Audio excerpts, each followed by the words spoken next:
Share screen. One. Present to everybody.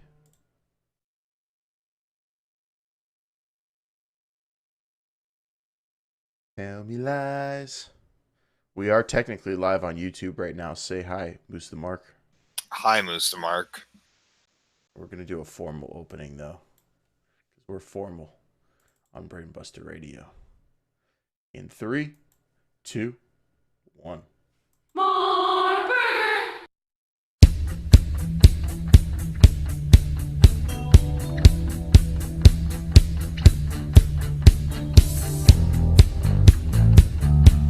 And now from east of the Pacific to west of parts unknown, south of Mars, north of hell, here are the smartest minds in the sport of professional wrestling. This is Brainbuster Radio. You only learn the way you are inside when life gives you the test. Will you back down, turn and run, or stand up with the best? When your back's to the wall, what will your answer be? Will you run for the door? Will you run out on me like it's hard? It's no holds barred.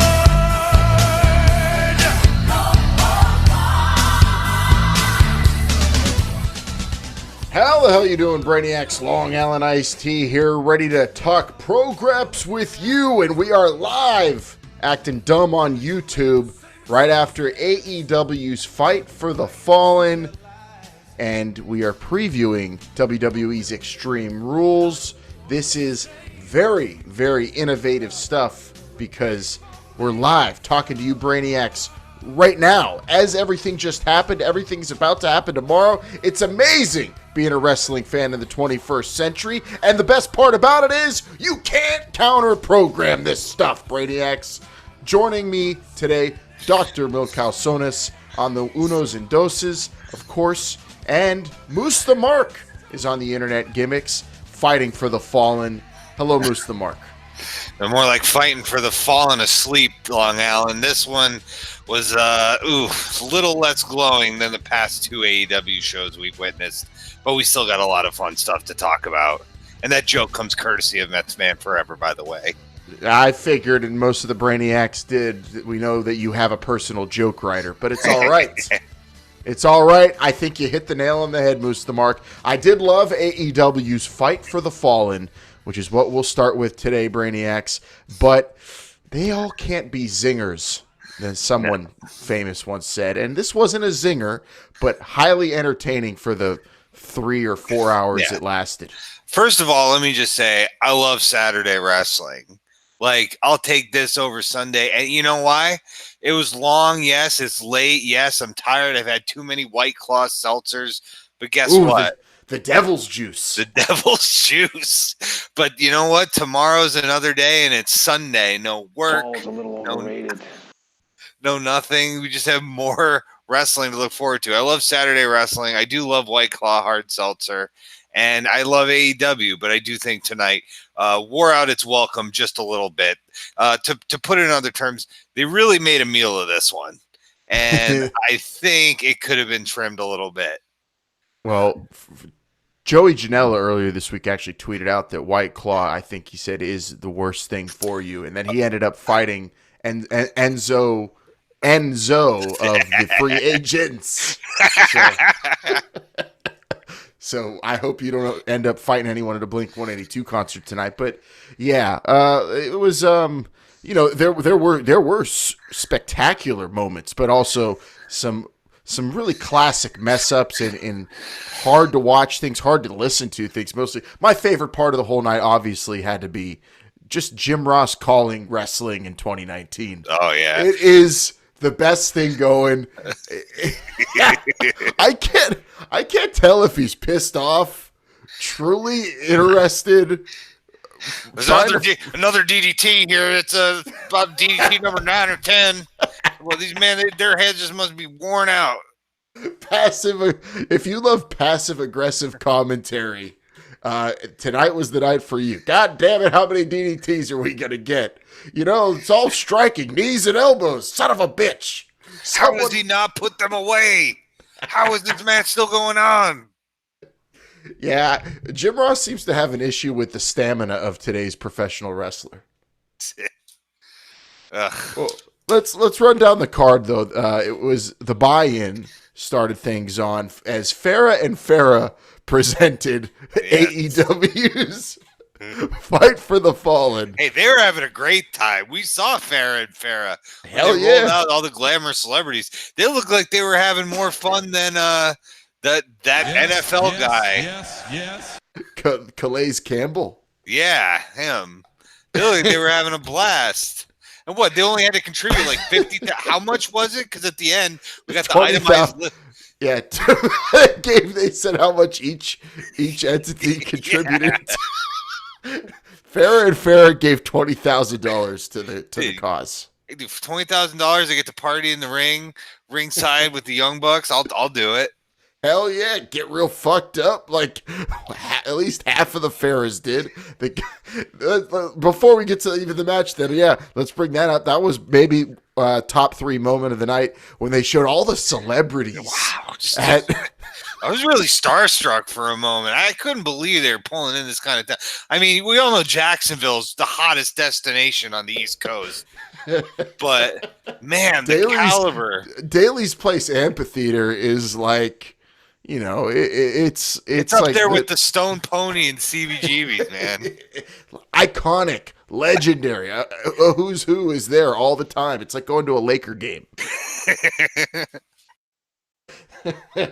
And they showed, we saw the owner of, everything, Shad Khan, Super Mario, Farrah and Farrah, the people who sponsored this event. We saw, as you put it, Moose the Mark, an employee of Shad Khan, the Jacksonville Jaguar, Calais Campbell. Not an independent contractor of Shad Khan, no. An employee. No, he gets health care. And we also saw, a video game nerd. Oh, yeah, that Jabali's back or whatever. Or as JR called him, Jabroni. JR is kind of the heel commentator in AEW. Did you notice? Yeah, I mean, you know, Excalibur's like the energetic play-by-play guy. That other guy is existing. You refuse to know Alex Marvez's name? Yeah, I don't know, man. That guy's got to spend some time watching tape. You know, just stay up late at night, just talking to yourself, just commentating matches. He needs to go to WWE Access and do some commentary with Michael Cole and Byron Saxton.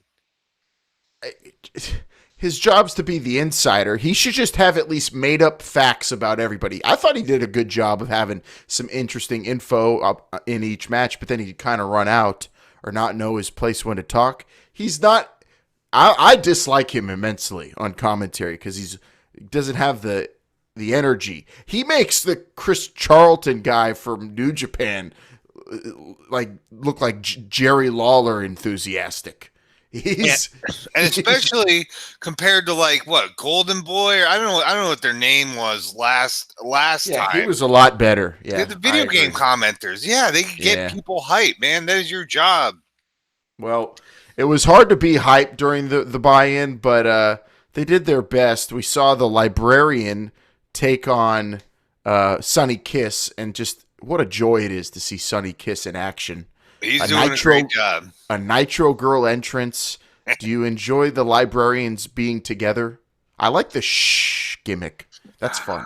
Shh. Yeah, I don't know. I mean, I don't watch Being the Elite. I don't know this whole deal. I remember Leva Bates being in NXT as Blue Pants. It seems like a million years ago. Yeah. It doesn't really do it for me, but I feel like now they actually have heel heat, which they didn't have before. I don't know if they were trying. I think they were supposed to like them before, and now they're heels. So I don't know. I'm fine with it. Solid booking and great showing by both Pretty Peter Avalon and Sonny Kiss. That's a great buy-in match. And then what was an okay buy-in match. Could have been a lot better, but I think unfortunately this match fell victim to a concussion or something because Dr. Britt Baker, DMD, got walloped early on, and she wasn't right the whole way through. She teamed up with Riho, take on the tiny human kaiju Shoko Nakajima and the debuting Bea Priestley in a tag team match that had all kinds of making chicken salad out of chicken shit going on. Yeah, I think the dentist might have been a little hopped up on nitrous oxide or something. She was like Steve Martin in Little Shop of Horrors. She was all over the place, and at one point tried to tag in the wrong partner. Yes, the wrong tiny Japanese woman.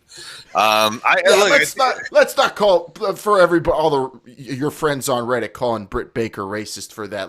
She was knocked in the head.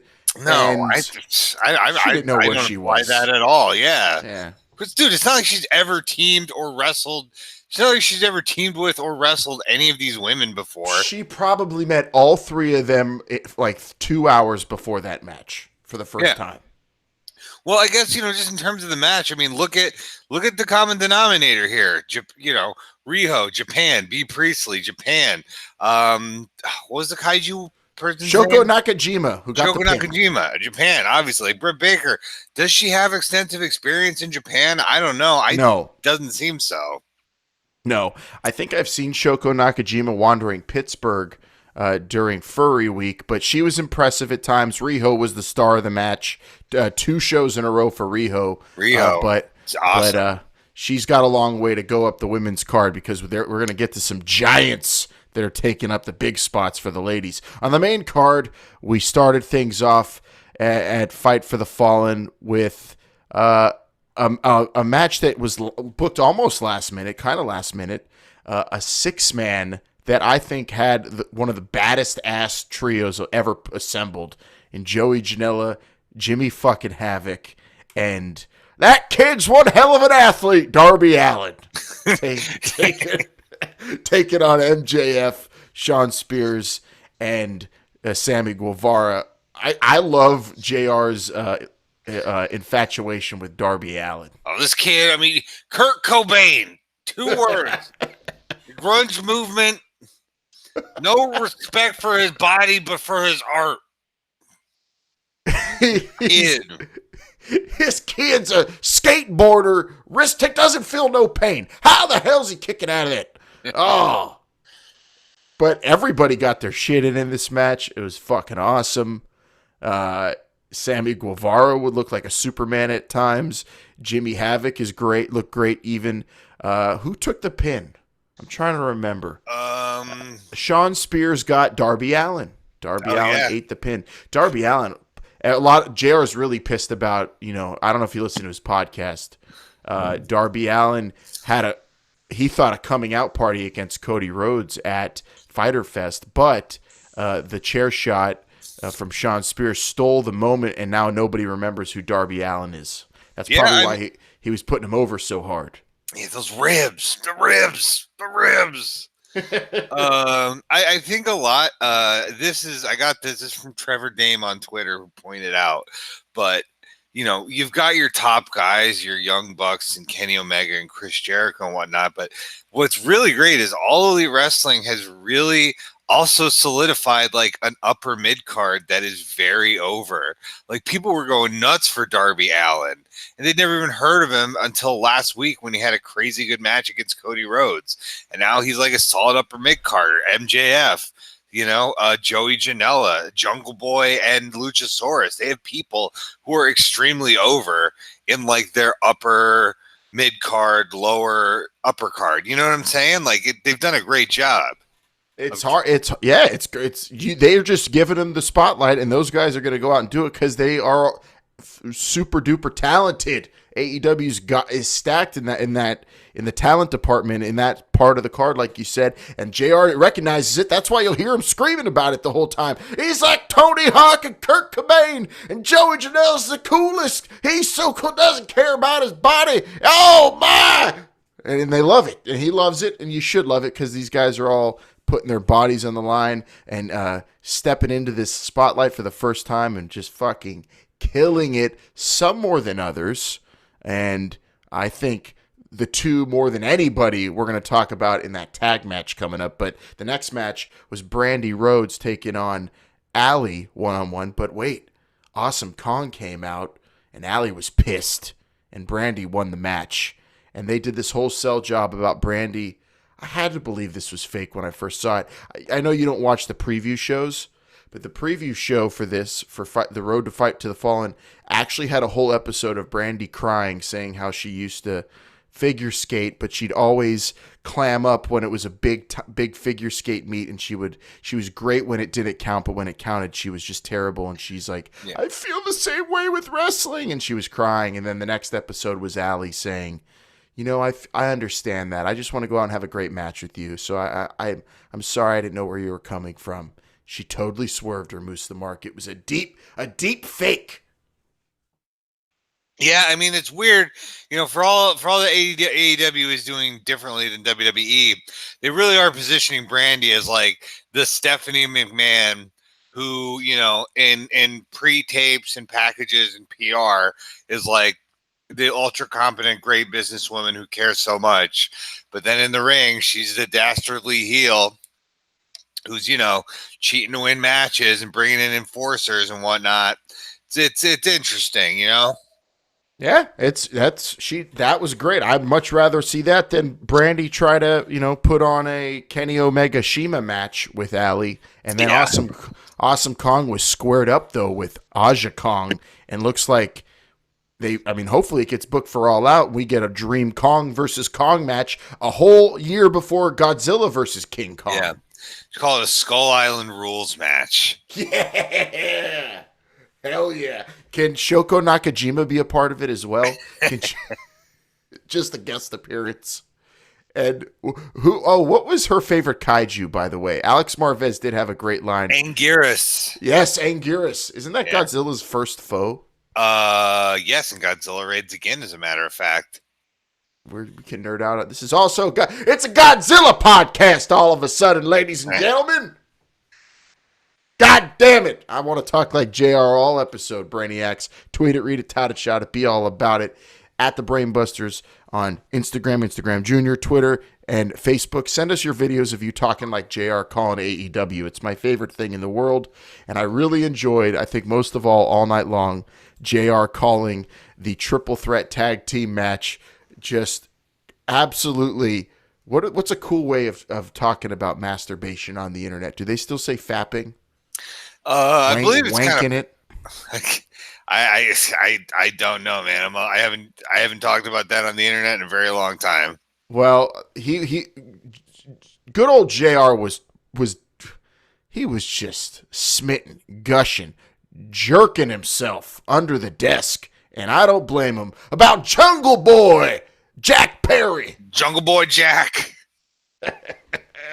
He loves him, and how can you not? But I don't think he gave enough love to Luchasaurus, and I don't even know if he said his name. I think he kept calling him and Evil Uno the Masked Men.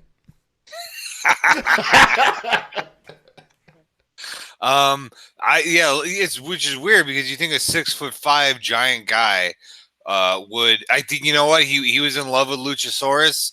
But, you know, to continue this like hard penis analogy, the second he saw the 6'5" giant do a standing moonsault, I think, I think the wind went out of JR's sails. Let's put it that way. Somebody slap a goddamn hold on somebody in this one. The Dark Order also was revealed to be from Canada instead of parts unknown. I don't know. I think everyone shits on the Dark Order. I think it's cool. I love the Dark Order. I love Creepers. They're phenomenal wrestlers. Their gimmick is a little silly. It's not that Southern style wins and losses, Tony Khan stuff. But I don't know. I like it. It works. They're at least their moves are still named after video game shit. Yep, and he still Stu did yell "Get over here." And they got it all in, and I love I love human furniture. Yes, I mean nobody's done human furniture right since Dalton Castle. The Dark Order's doing it right. I'm all in on the Dark Order for All Out. That Evil Uno is a hell of a promo. If these guys were on Lucha Underground, they'd still be around.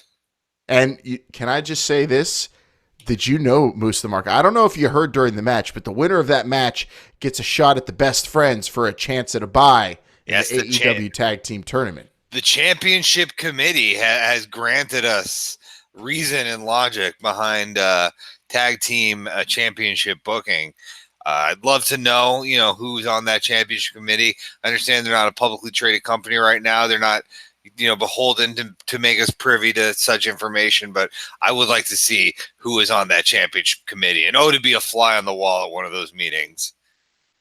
Do you think Shad Khan's on the championship committee? Oh, absolutely. Do you think both Farah brothers are on the championship committee? Marco Stunt was also a part of this match. A boy and his dinosaur now has his best friend, Chucky Finster, coming out to the ring with him as well. They're very fun. Luchasaurus and Jungle Boy, can't get enough of them. I love the question mark kick. That's the shit. Yeah. How do you change your foot like that in midair? That is some good old-fashioned karate. But also underrated in this match, dancing like Angelico walking to the ring. I'm a big fan of his entrance and Justin Roberts hamming up his name too. Yeah, Angelico, it's kind of crazy when like Angelico and Jack Evans were like involved in a match and like they didn't really super duper steal the show. They didn't seem to be like in it that much. Jack Evans, I mean, they sold their job. I feel like this match was just to like, get this Luchasaurus kid over big time. They were selling like hard. They were selling like death for this guy. Yeah, this was my favorite match for sure of the whole night. It was awesome. Because I love all the gimmicks. I love Jack Evans and Angelico because they are just two asshole dicks. Angelico looks like one of the characters from Midsummer. I just saw that movie. I don't know if does he do acting work, but he's not. Is it a movie about BMX racers? I don't know, but I'm going to be dancing like Angelico the rest of the week. I think our next match after that was the Hangman and Kip Sabian, if I'm not mistaken. Excuse me, super bad Kip Sabian. Yeah, this one, I don't know, man. This one didn't do it for me. I just feel like this Hangman Page guy, he is main eventing your biggest next show for the title, and it doesn't seem like people care too much about him. I understand he killed Joey Ryan on the YouTube channel or whatever, but I don't think that's translating to his wrestling persona. I don't think it's translating to how the fans perceive him in the ring. I just don't sense that this guy is a big star. He hasn't convinced me he's a big star yet. Yeah, I could tell he isn't. You know why? Because Jim Ross doesn't talk about him the same way he talks about someone like Jungle Boy, or even Darby Allin. But also, the Hangman's got it all. There's just like one thing missing, but I'm still all for him facing Jericho because who else do you want to put in that spot for All Out? No, I can't think of anyone else. I just really hoping Jericho walks away with that beautiful Bret Hart title. Well, I'm rooting for him too, yes. But yeah, I don't know. This match just didn't do it. It just felt like basically, it felt like a Ring of Honor main event match. Like this was a very Ring of Honor kind of plotting. Everyone does good moves, but just I don't know. It did something for a lot of people, I think, because we got to see Kip Sabian kiss a man on the lips during the match. Yes, which was, I think, should be a legendary moment that is talked about forever and ever. If that indeed was just some random fan, he gave a smooch a peck on the lips too. That was crazy. Have you ever seen anything like that? Not that I can recall offhand. No. Just Kip Sabian. You used to see wrestlers punching people in the face. Gives the guy an uncomfortable kiss on the lips. I love Superbad. He won me over in that one. I saw some viciousness in that kid. A nice young lad. Breaking. You should check out Tony Khan just tweeted. Thanks to everyone who watched Fight for the Fallen. Over a year ago, I dreamed of this staging while watching South Park. Like the weird staging was based on that South Park episode with WWE. With Edge and WWE. This is wrestling. But yeah, it looks quite similar. I can't believe he actually did that. I guess when you're a billionaire, you could just see shit in cartoons and say, I'm going to spend millions of dollars to do that for real. It's Yeah. crazy. Yeah, I mean, imagine if you grew up with a billionaire father who looked like Super Mario, and you loved wrestling as much as you love wrestling, and you had a chance to put stuff together. You'd think a little bit outside the box. You'd be influenced by some things, by some shit. I mean, I wish Tony Khan was as big a fan of kaiju as we are, because then you could take Kaiju Big Battle and apply it to AEW and make it even bigger and better. With actual like explosions and stuff. But this isn't a Godzilla podcast. Jericho was dressed like one of the creepers and attacked Hangman Page, which I loved. And I've been waiting for someone to swerve everybody dressed like one of the creepers. Yeah, but like, why couldn't he do that when all the creepers were out? I feel like that would have made more sense. It doesn't have to make sense. Jericho likes wearing masks and attacking people. That's his thing. He's really into it. And he does. And we'll get to see him with a live microphone later on. But we did also get another tag match. SCU took on the Lucha Bros in a hard-hitting, I think too hard-hitting of a tag match, because I'm pretty sure Kaz landed ass to head on Phoenix, and unlike Britt Baker, Phoenix kind of bounced back and was going crazy, but you could tell the Lucha Brothers were maybe a gear slower than usual. Yeah, I think this is a match.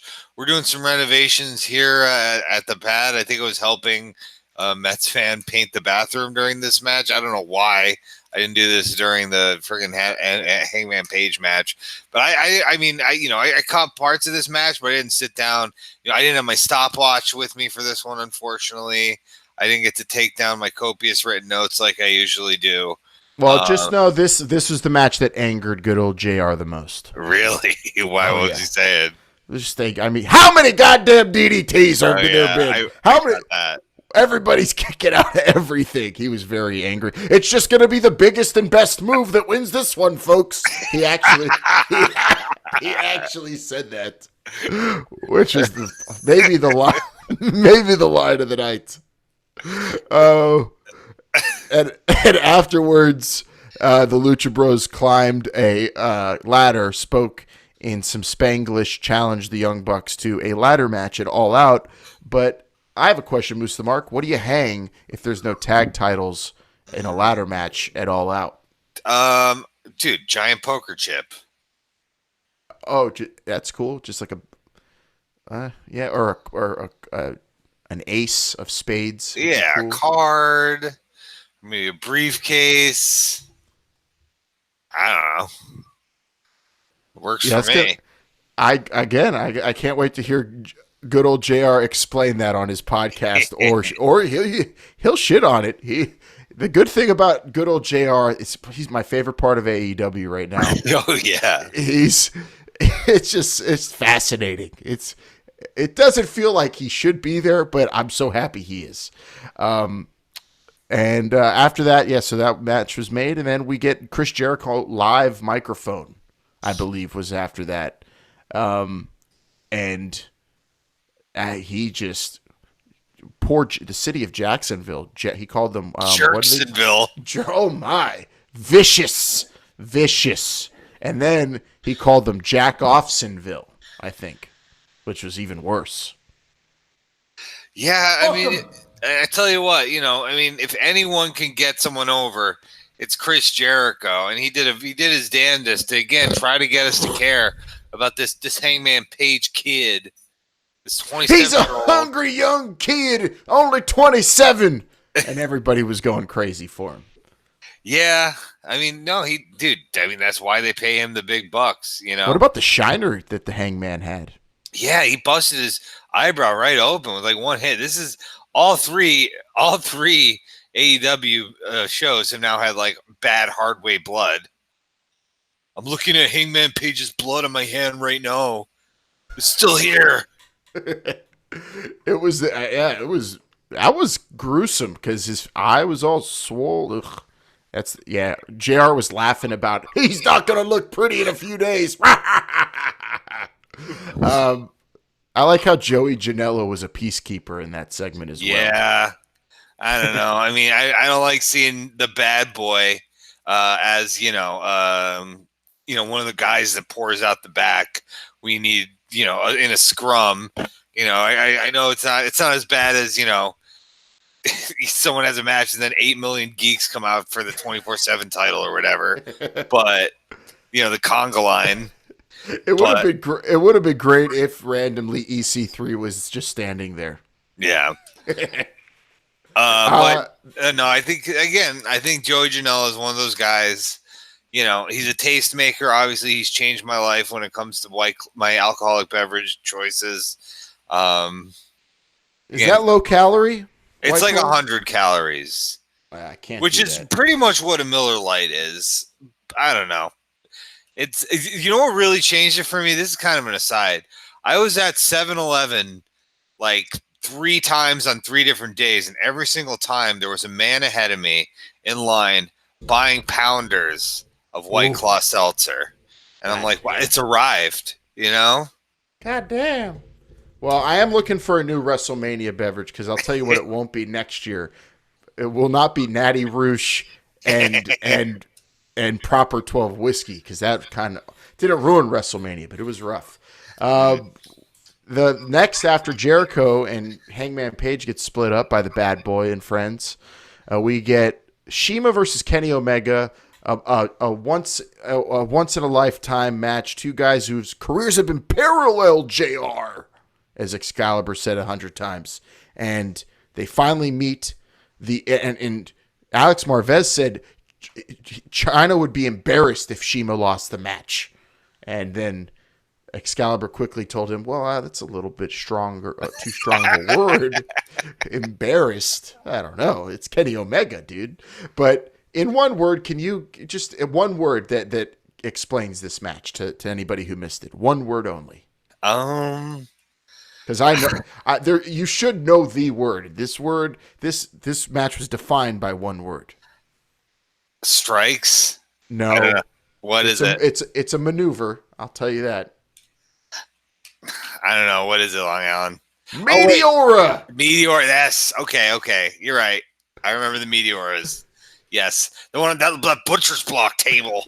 Yeah, that was rough. That was the worst. Actually, the worst one was the one from behind, jumping in the middle of the ring. Ouch. Yeah.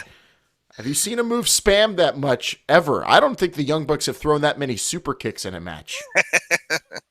No, it was a good match. I mean, it was interesting. It was very long. It was, this was a 30-minute time limit. This was like our first 30-minute time limit match of the night. They started off a little slower, took the crowd a little bit to get into this one. But no, it was a great Kenny Omega match. It's still weird to me, man, how Kenny Omega is, why isn't he going after no John Moxley mentions or appearances, like hardly anything, and he's just facing Shima because Shima's there. Not that I mind that, but there's a lot of these matches on this Fight for the Fallen just don't really have too much build. I know it's kind of impossible because it's their 3rd show ever, but you have had 2 shows to build something up, and just throwing Kenny in with Shima just because they're 2 studs who can go. Don't get me wrong, I'm all for it, but I hope when they get TV, they'll won't have to rely on these just sort of, we had these 2 great guys, let's put them together. Yeah, that's the peril of, just being a streaming show with no weekly television to move things along, and you have piecemealed YouTube channels that you don't really know which one you have to keep track of. You kind of have to watch them all, really, I find, to go into these shows with a complete sense of what's going on in AEW. But overall, even if you don't watch them, but you can enjoy it like Moose the Mark. But yeah, this match felt on paper like it was put together, but then they explained pretty good story that, these guys they both respect one another. They emulate one another in terms of their journeymen, and they've made big names internationally, and they're finally going at it, even though they're the contemporaries. And that was exciting. But my question here was, going into it, the big thing for the announcers was Kenny Omega hadn't won a match in AEW yet. I think it would have been kind of neat to see Kenny Omega go winless into All Out, or maybe even all the way till TV on TNT. Yeah, he won at the last pay-per-view. Kenny Omega? It wasn't a singles match, but No, yeah, he won the 6-man with the Bucks. yeah, I don't know. I mean, one loss does not a winless streak make. Yeah, I know. It could have been a neat thing, I think. So, but you can't have Kenny Omega losing all that much, I guess. Yeah, because again, like he I don't know, man. He is not feeling like the top star right now. I think a lot of it has been just, he needs that Kazuchika Okada, man. He needs that. He needs just like. Oh well, him and Moxley will steal the show. Oh, I'm sure they will. Yeah. That's the match to look forward to. The dream match of 2019, I would say. Goldberg and Undertaker, maybe. I don't know. Well, maybe not. The final match was the Bucks versus the Brotherhood, and it was great tag match back and forth. I love how many times Dave Meltzer was referenced in the match. I'm sure you love that, Moose the Mark. It's like Dave Meltzer's 5-star rating system is the official rating system of AEW. It's so respected by the announcers. Yeah, no, that's pretty wild.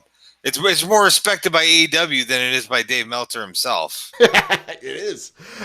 So the match was great, and we could break it all down, but I want to ask you about the end, because I thought we were going to get like a retirement thing for the Natural, but instead of Dustin getting the spotlight, it was kind of a real awkward transition into a big fake check being presented to people. Yeah, I don't know what was going on, because like during the match, the Bucks were like, "Oh man, should we really hit Cody? Like we're business partners." Or whatever, when they double super kicked him to the back of the head. And then after the match, I thought, okay, well, is Cody going to turn on Dustin?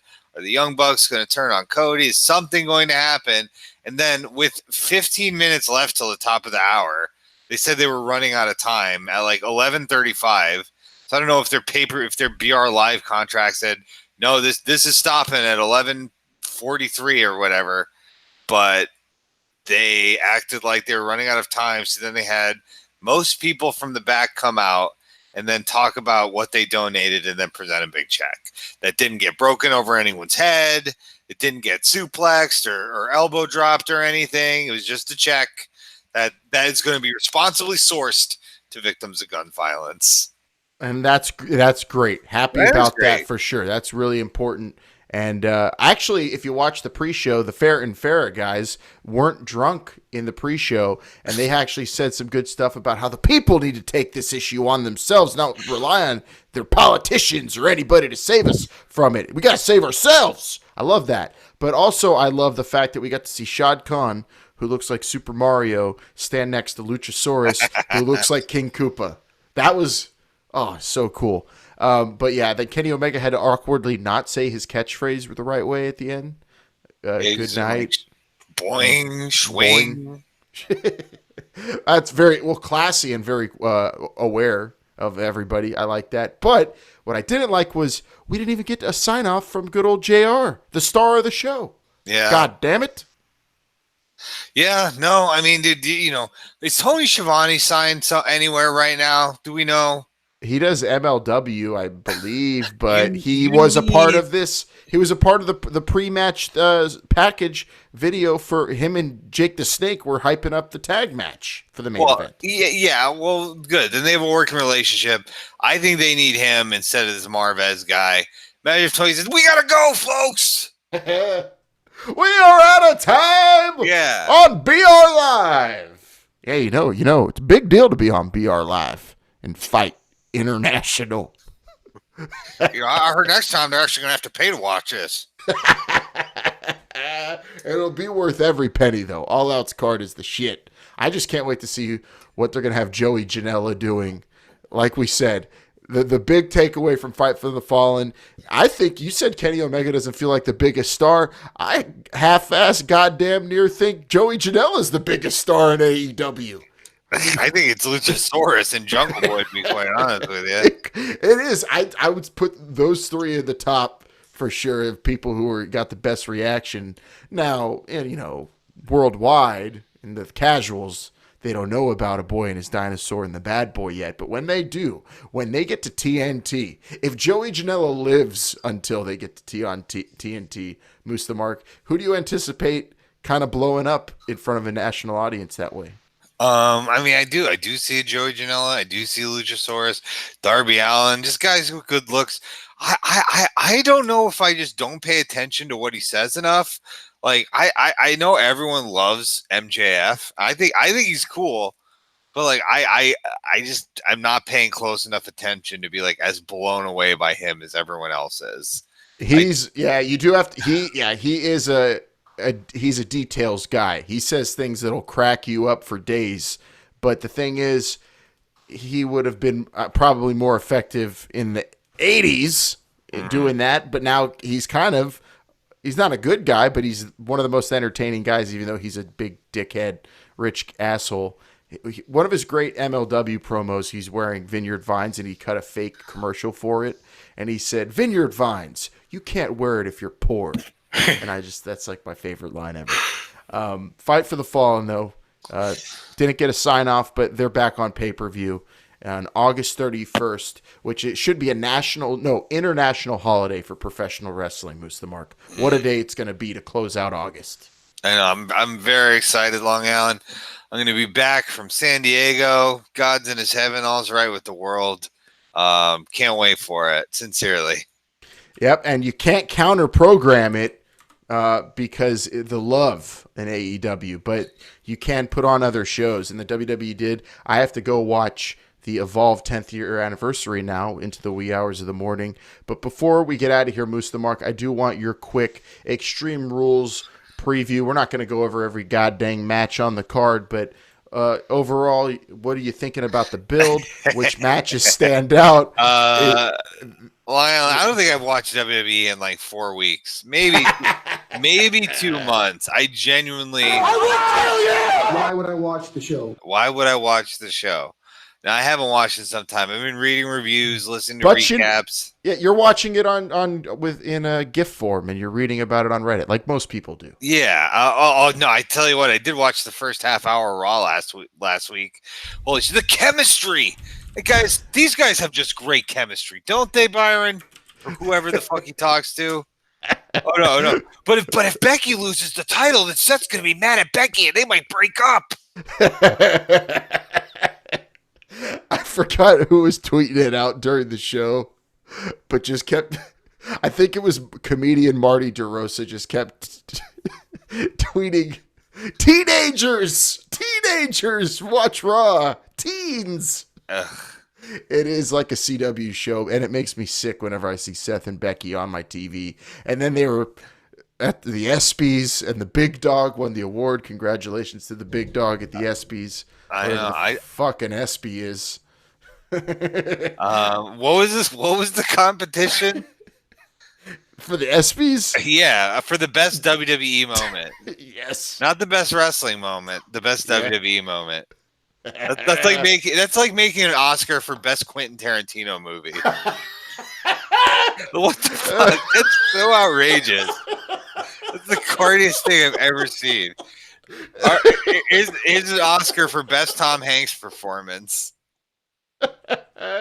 Oh, yeah, you're right. I'm going Reservoir Dogs probably, but oh man, that is maybe I like it. How you brought up how carny it is. It's actually a cool thing, but they didn't use it as to further an angle at all. Like Shane McMahon and Drew McIntyre should have showed up and kicked the shit out of the Big Dog on the stage. Didn't happen. Yeah, no, I have nothing really to say about Extreme Rules, but there's been a lot of WWE news or just related news. I mean, still, first off, Nicki Minaj has more integrity than the entire WWE by refusing to, or was it Cardi B? Well, you know, there was going to be a big concert in Saudi Arabia, and either Nicki Minaj or Cardi B refused to do it. I know It wasn't Mariah Carey. It was Nicki Minaj. Yes, it was Nicki Minaj. I knew it. But Nicki Minaj has backed out of a big Saudi Arabia performance. You know, but how are they going to bring change? How are they going to bring change if Nicki Minaj doesn't go over there? You can't change the culture if you don't go face it, you know, head on, if you don't go there. Yeah. So again, fuck that WWE for doing that. Again, Nicki Minaj is 10 times the integrity that you guys do. But what about Paul Heyman's Monday Night Raw? I mean, he had, the consensus of you internet people is one good week and really, really rough week after that. I'm excited for Extreme Rules, not because of Paul Heyman, but because of the prospect of Ricochet and AJ Styles getting down. The idea that Bobby Lashley wants to murder Braun Strowman, who's hanging out with George W. Bush. I don't know if you saw. Did you see that picture? And also, we're gonna get The Undertaker and Roman Reigns tagging. I don't care how bad you think The Undertaker looks in the ring. Him standing side by side with the big dog's gonna be pretty cool. The Graveyard Dogs, man. Put it in the books. Hell yeah, the real Hounds of Hell now. Yeah. And then, of course, Samoa Joe and Kofi Kingston. Kofi's greatest challenge yet, I would say. Extreme Rules should be fun, but the big thing of the Paul Heyman era, I don't know if you know this, Moose the Mark, there has been no Funhouse for like 2 or 3 weeks. Really? I know, like, what's his face is like popping up in the background. Like the puppets are like, showing up. They did. I mean, I guess I didn't notice them the last couple weeks, but the first week they did it, I noticed, but I don't know if they have been doing it the last 2 weeks. If Brainiacs have caught it, I did not, but I did see Mercy and Ramblin' Rabbit and Abby, the witch, hanging around backstage behind some WWE superstars that were watching TV sideways. Yeah, well, hey, it'll be nice if this pro wrestler actually wrestles at some point. I mean, they kept Aleister Black in a fucking closet for 3 weeks. Well, they just talked very slowly to us. I don't know if they were. Yeah, I forgot. That's not even. I was just on WWE's website. They didn't have it there. Yeah, Aleister Black versus Cesaro. Cesaro went into the closet to pick a fight with Aleister Black. Do you remember when Vince Russo first started his podcast and he would just always and it this guy Cesaro or whatever. Cesaro. Cesaro and Aleister Black. I like how, and you probably didn't see when Cesaro accepted the and picked the fight with Aleister Black. He was wearing a full suit. They were doing a split screen interview. Aleister Black in the closet talking to Michael Cole, and it was just a chair and a camera on a chair, and then a man in a suit walked in, and you see his waist, and then he sits down, and it's Cesaro brand, and he's in a full suit but was still wearing a mouthpiece. Nice. Badass. That's going to be the match of the night. Cesaro versus Aleister Black in a pick-a-fight match. Aleister Black coming out of the closet to make is this his singles match WWE pay-per-view debut? I believe so. Probably. Yeah. Former NXT champ. Not looking like he was down in Orlando, which, Moose the Mark, we don't have time to get into it, but holy shit, NXT's got crazy stuff going on right now. It's Change a Name a Mania, and they're calling it the Breakout Tournament. It's a bunch of guys you've seen before in Impact and ROH, but with new names. Highly recommend it. Interesting. What's the best / worst name change? Ooh, the worst is DJZ is now Joaquin Wilde. Oh my god. ACH is now Jordan Miles, which is like the most generic name. Yeah, he'll be Miles. Jordan. Yeah, he'll just be Miles. And the star of the whole tournament so far has been Hector Garza, who's now Angel Garza, which makes sense because he is so beautiful. He is like an angel. He's the guy who rips his pants off in the middle of his matches and then starts just wrestling in underwear. It's really good. Wow, very interesting. Highly recommend that, Moose the Mark. Highly recommend AEW's Fight for the Fallen. If you didn't watch it live, they could watch it on replay for free on BR Live. That's a big deal, Moose the Mark. Absolutely, JR. Anything we missed from Fight for the Fallen? Oh boy. Britt Baker's not racist. No, she's not. No, man, I think we covered it all. Like I said, just, just make it snappier. Well, they will. They'll get that down. Here's The the production. thing. Takeovers are starting to get long now, too. I don't understand it. Brevity. Oh, the length of shows? That's not. Yes. That's, well, you got 2 hours on TNT. That'll be fine. Yeah. They just need to get out there and just keep on showing everybody that wins and losses can matter. Time limits are a thing. And young and hungry athletes are going to go out there and they're going to fight for the fallen.